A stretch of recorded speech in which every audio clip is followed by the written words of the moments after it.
Hello everyone, welcome to KK academy. ये मेरा contact number है जिस पे आप मुझे कॉल कर सकते हैं अगर आप लाइव सेशंस चाहते हैं तो। Let's start upon new topic. आज का जो हमारा टॉपिक है साइकोलॉजी से रिलेटेड है, that is Sigmund Freud. Sigmund Freud ji का फुल नेम है that is Sigismund Schlomo Freud, 6 मई 1856 टू 23 सितंबर 1939। तब तक जो है उनकी डेथ हो गई थी, यानी कि सितंबर 1939 में। Was an Australian neurologist. वो कौन रहे हैं? That is Australian neurologist and the founder of psycho analysis, a clinical method for evaluating and treating pathologies seen as originating from conflicts in the psyche through dialogue between patient and psychoanalyst, and the distinctive theory of mind and human agency derived from it.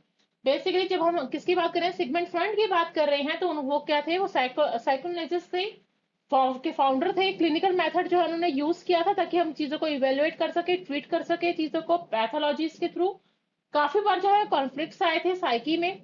ये हमारे dialogue के ऊपर निर्भर कर रहा है कि हमारे कैसे जो है वो पेशेंट हम रहे हैं, ठीक है, साइकोलिस्ट कैसे है, एंड साथ ही साथ हमारा जो माइंड है और ह्यूमन की एजेंसीज जो है वो किस तरीके से ड्राइव की गई है। तो ये जो इन्होंने थ्योरी लिखी है दैट इज तीन बेसिस पे लिखी है, that is eat, ego and super ego. Oedipus complex है, रिप्रेशन है, डिफेंस मैकेनिज्म है, stages of psycho sexual development है। तो ये सारा वर्क जो है, थ्योरीज जो है वो रिप्रेजेंट किया है किसने? सिगमंड फ्रॉइड ने। Let's start. Psychoanalytical approach. Psychoanalytical approach basically है क्या, हम क्यों इसको स्टडी करते हैं? क्योंकि बिकॉज इसके काफी सारे ऐसे फैक्टर्स हैं जिसमें हम देखते हैं कि ह्यूमन का बिहेवियर कैसा है।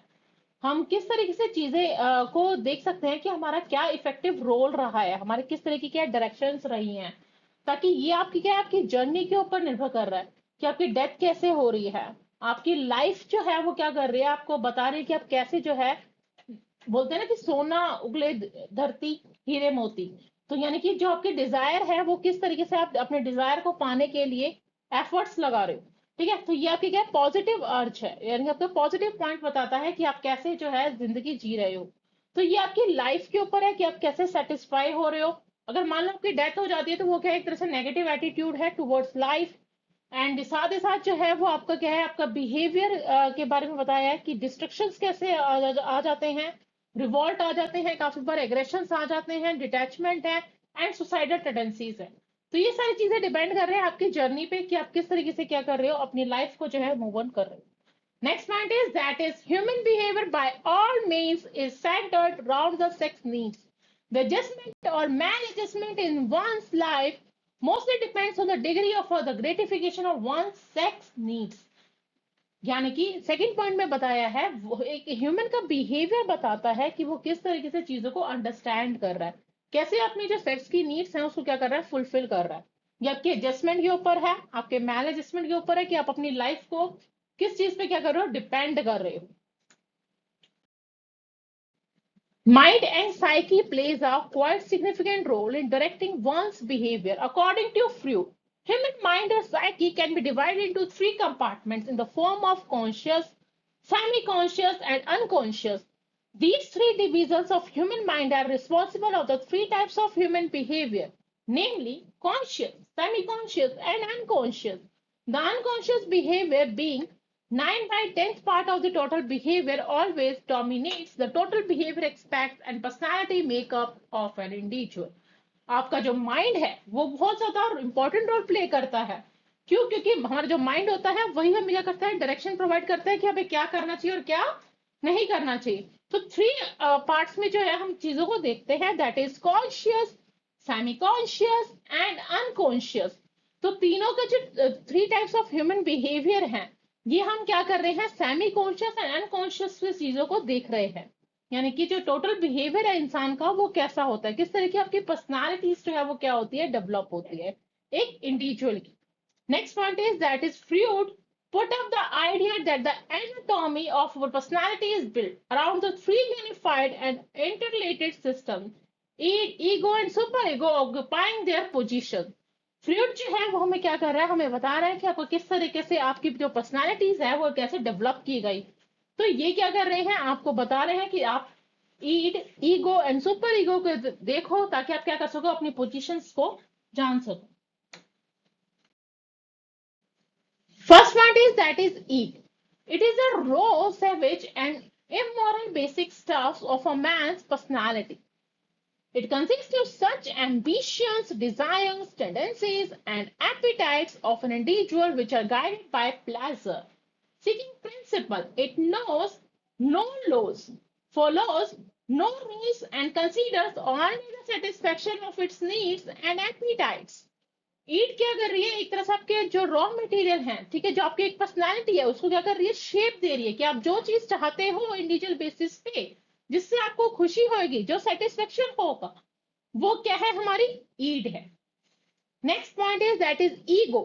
If the raw ID were left to its own devices, it would bring disastrous effects. Therefore, there is ego which acts as a policeman to check the unlawful activities of the ID. It is the executive unit with veto powers. It follows the principle of reality and acts with intelligence in controlling, selecting and deciding what appetites have to be satisfied and in which way they are to be satisfied. Ego जो है वो क्या करती है, हमें बहुत ज्यादा जो है वो इफेक्ट डालती है, वो बताती है कि क्या सही है और क्या सही नहीं है. तो उसके लिए क्या है, कुछ लॉज बनाए गए हैं, पुलिसमैन है, ठीक है, कि आपको किस तरीके से रिफ्लेक्ट करना है, किस तरीके से आपको रियलिटी को फेस आउट करना है, अपने इंटेलिजेंस को कैसे शो करना है कंट्रोल में रहकर. तो ये आपके ऊपर है कि आप किस तरीके से चीजों को सेलेक्ट कर रहे हो, कैसे डिसाइड कर रहे हो, ठीक है, कैसे आप सेटिस्फाई कर रहे हो रहे हो. Next one is that is super ego. The super ego is the ethical moral arm of the personality. It is idealistic and does not care for realities. Perfection is its goal rather than pleasure. It is a decision making body which decides what is bad or good, virtue or vice according to the standard of society which it accepts. Basically जब हम super hero की बात कर रहे हैं, ये क्या कर रहे हैं, ये जरूरी नहीं आपको एक रियलिटी के बारे में बताए, ठीक है, यानी कि ये एक ऐसी पर्सनैलिटी को दर्शा रहा है जिससे आप अपने गोल को देख सको, यानी कि आप सिर्फ इसके बारे में सोचोगे, सिर्फ अपने बारे में सेल्फ डिसीजन लोगे, ठीक है, जो कि क्या अच्छा है क्या अच्छा नहीं है वो आपको मालूम है, ठीक है. तो आपके जो हमारे स्टैंडर्ड है सोसाइटी का, हमें क्या करना होता है, उसको एक्सेप्ट करना होता है, ताकि हम क्या करें, देख सकें कि हमारी जो पर्सनालिटी है वो कैसे है, हम कैसे अपने आप को क्या कर सकते हैं, सेटिस्फाई कर सकते हैं. Next point is 5 stages of psychosexual development. First point is that is oral stage. When we talk about oral stage, focus of pleasure is mouth. When child sucks milk from the breast of her mother, he not only quenches his hunger but also gets pleasure by the excitement of mouth. Oral stage कौन सी stage होती है, वो stage होती है जहां पे जो है, जब छोटा बच्चा जो है वो बॉर्न होता है एंड वो मदर से जो है जब वो मिल्क लेता है ब्रेस्ट से, तो तब जो है उसे प्लेजर फील होता है गुस्से के बजाय, तो वो क्या होती है, ओरल स्टेज होती है. Next point is that is anal stage. When child attains the age of 2, the focus of pleasure shifts from mouth to anus. The child obtains pleasure from the activities related to anus during this period. That is why defecating is enjoined for the child. NS stage जो है वो हमारे क्या है, हमारे focus कर रही है हमारे बच्चे के ऊपर, बच्चे के ऊपर कि वो किस तरीके से अपने प्लेजर को चेंज कर रहा है, ठीक है, यानी कि ऐसी कौन सी ऐसी एक्टिविटीज है जिससे वो क्या कर रहा है, अपनी लाइफ पे इंजॉयमेंट जो है वो लेकर आ रहा है. Next point is that is phallic stage. This period starts at the age of 3 and lasts at the age of 6. Here the focus of pleasures shift from anus to sexual organs like penis or vagina. That is why habit of masturbation is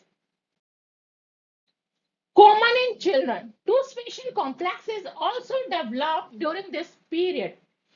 Opidex Oedipus complex. Here the male child wants his mother more but finds his father as a powerful rival. He wants to destroy this rival but he is unable to do so. Electra complex. Her female child comes closer to her father and hates her mother.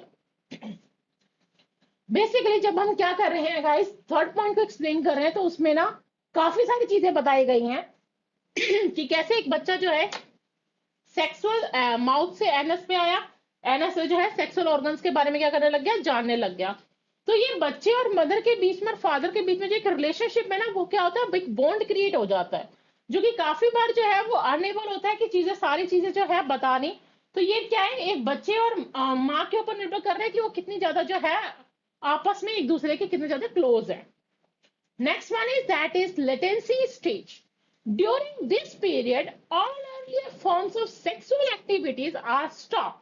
The child takes interest in learning skills and in the development of social and religious values. This stage helps the child to develop his superego on the basis of his ego. Latency stage जो है वो क्या कर रही है, आपकी sexual activities के बारे में क्या कर रही है, चीजों को स्टॉप कर रही है। क्यों? क्योंकि बिकॉज ऑफ वो क्या कर रही है, आपके इंटरेस्ट को बता रही है कि आप किस तरीके से क्या कर सकते हो, अपने स्किल्स को इनहेंस कर सकते हो, ताकि आप सोशल एंड रिलीजियस बेसिस पे चीजों को एनालाइज कर सको और अपने ईगो एंड सुपर ईगो को सेटिस्फाई कर सको। Next point is that is genital stage. The focus of pleasure shifts to the member of the opposite sex by using genital organs here. This stage starts from 13 years. Genital stage जो है वो आपकी निर्भर कर रही है कि आपके अंदर कैसे प्लेजर है, किस चीज से आप ज्यादा खुश होते हो। ये आपके मेंबर के ऊपर निर्भर कर रही है कि कैसे अपोजिट सेक्स के तरफ जो है आप अट्रैक्ट हो। तो ये कब से स्टार्ट हो जाती है, आपकी एज 13 ईयर्स से जो है जेनिटल स्टेज स्टार्ट हो